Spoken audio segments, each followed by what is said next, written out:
Welcome back to my kitchen and good cooking. Just this morning, I was scrolling through recipe TikTok, and the amount of recipes that I saw using jarred commercial tomato sauce was just disheartening.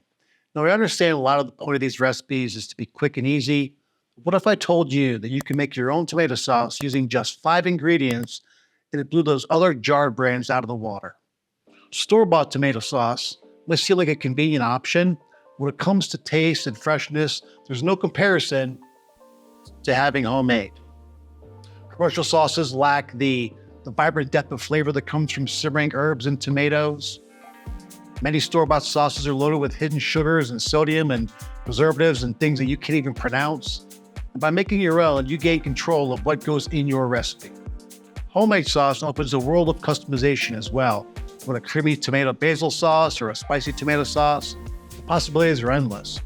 Explore different herbs and vegetables and even meats to create a unique and exciting flavor to every dish.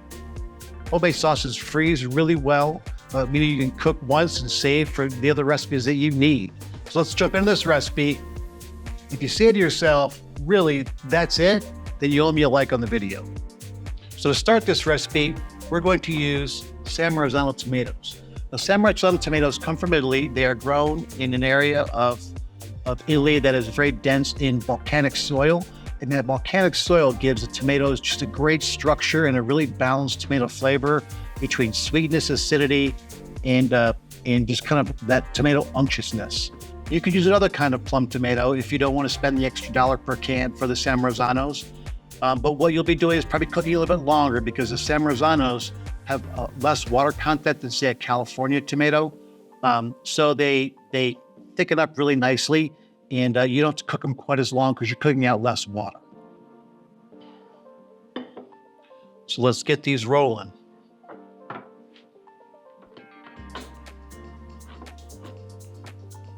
So we're going to do 2 cans, 2 28-ounce cans, which is a 1 pound and 12 ounces. It's probably a little bit more than 2 cups. We did 2 cans of the tomatoes.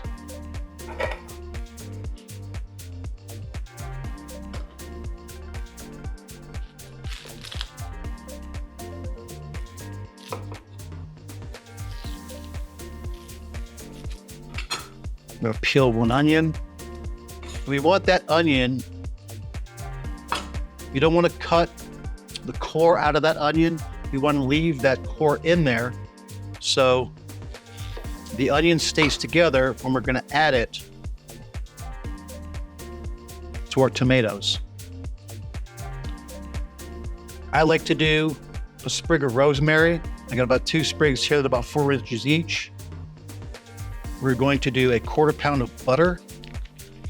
And the butter gives it a very velvety kind of richness. And that butter cooks in. We get a 1/4 pound of butter.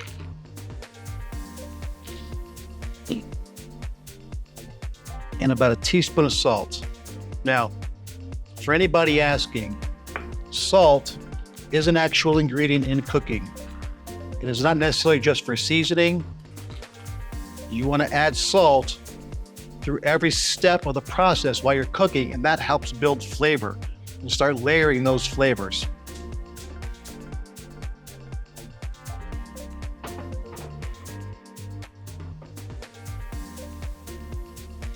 So if you don't have one, this may be a good time to get yourself a splatter screen, because we're not going to cover this sauce. We want it to be able to cook and allow the water that's in there to evaporate.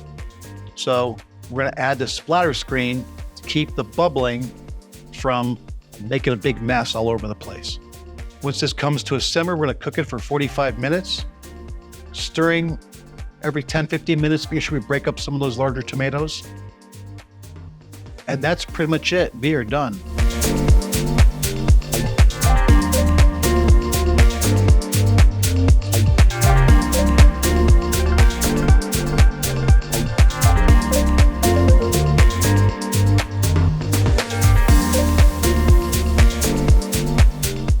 So that's been 45 minutes now, and the sauce looks just beautiful.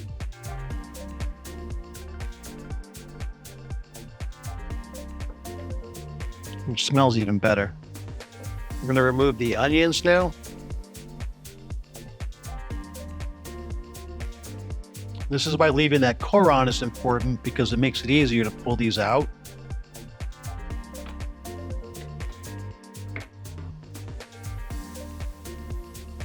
I know some people will chop the onions up and put them back in.